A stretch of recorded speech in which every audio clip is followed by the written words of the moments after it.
Hi there. I'm super excited to share some materials with you today. I really love materials in education because they provide a tactile and visual representation of what you're learning. I'm a fan of Montessori education and Waldorf, and one of the things that Montessori emphasizes is a prepared environment and having your materials available to touch and look at and help with remembering and reinforcing what you're learning is really important to me.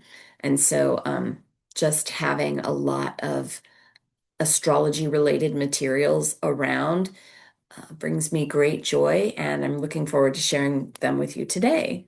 The one that I'm highlighting is Pure Astrology cards. You can find them at pureastrology.ca. I'm not being paid for this. I found these online a few years ago, and I use them especially when I want to share um, a little more of a teaching role of astrology to someone and trying to help them get excited about it and learn the language for themselves. This particular deck of cards is a lot like flashcards. Um, I have used it in a divinatory way, and that's fine. Sometimes that really the learning nature of it helps me kind of get into the nitty-gritty of what um, the message is that's coming through. But what I love about this is it has one, two, three, four, five sections to the deck.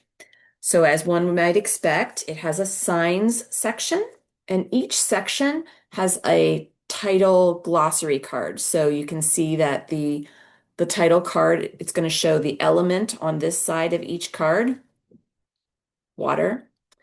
It's going to show the planet color. So the color of the planet card is going to be represented over here that rules it. The mode will be represented down here, and then the name and the glyphs will be up at the top.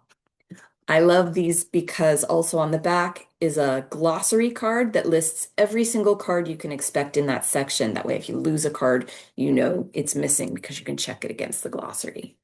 But here we are, and the artwork is beautiful. I love the colors. So there's another mutable sign. It's orange bar down here for Virgo, also mutable like Pisces. Here's Libra with the glyph at the top. And then the glyphs are also used as the bullet points on the back with keywords for the signs. The dates are listed for when that sign, the sun is in that sign for the year. And then at the bottom, it's an air sign, it's cardinal mode, and it's ruled by Venus. Then we have the planet deck. Again, a title sample card. The planet will be listed up here with the glyph of the sign that it rules, and then planet symbols, planet color, and the mode of the sign that it rules. So here we have the sun fixed because it rules Leo.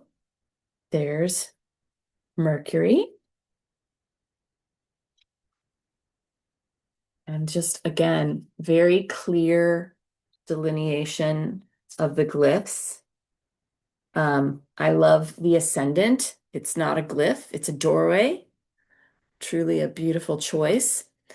And with each one, again, there's the north and south node. This one's broken up into two.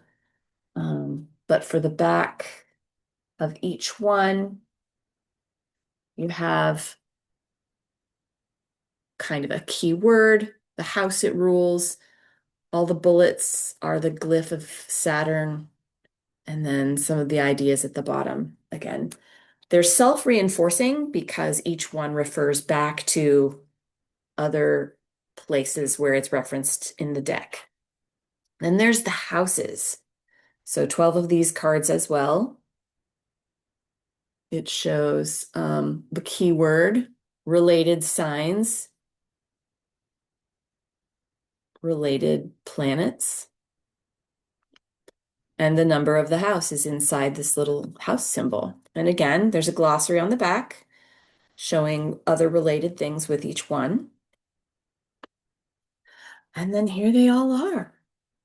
Sometimes I like to keep the ascendant with the house cards, simply because it is more um, related to the turning of the chart. But for now, it's in with my planets as a point. All right, there's aspects, the opposition, the sextile, conjunction, quincunx, trine, square. And then again, each one has a keyword. Its symbol is used as the bullet point, and then a little bit of a description along with it. For the trine, talks about the grand trine, gives the number of degrees it is. And that is the aspect deck. Finally, one of my favorite parts are the elements and modes. Here's the title card for it. Shows a color, colors associated with the elements, colors associated with the modes. And that way, when you get to see each one of them by itself, you can see how it's related to the colors that were put on the signs and the planets. Fire,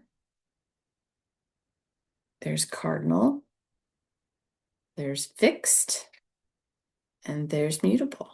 And I love these glyphs. I don't know if they're esoteric enough that I've never discovered these glyphs for the modes before, but it's something I want to dive into eventually because uh, these are fabulous with my continuing study of the shapes of the glyphs and how they relate to each other. Um, I'm super excited to find out more about these mode glyphs. So I hope you enjoy that. I'm planning on doing a couple more episodes about some of the materials that I have on hand for studying and teaching astrology, and I hope you're looking forward to it as much as I am.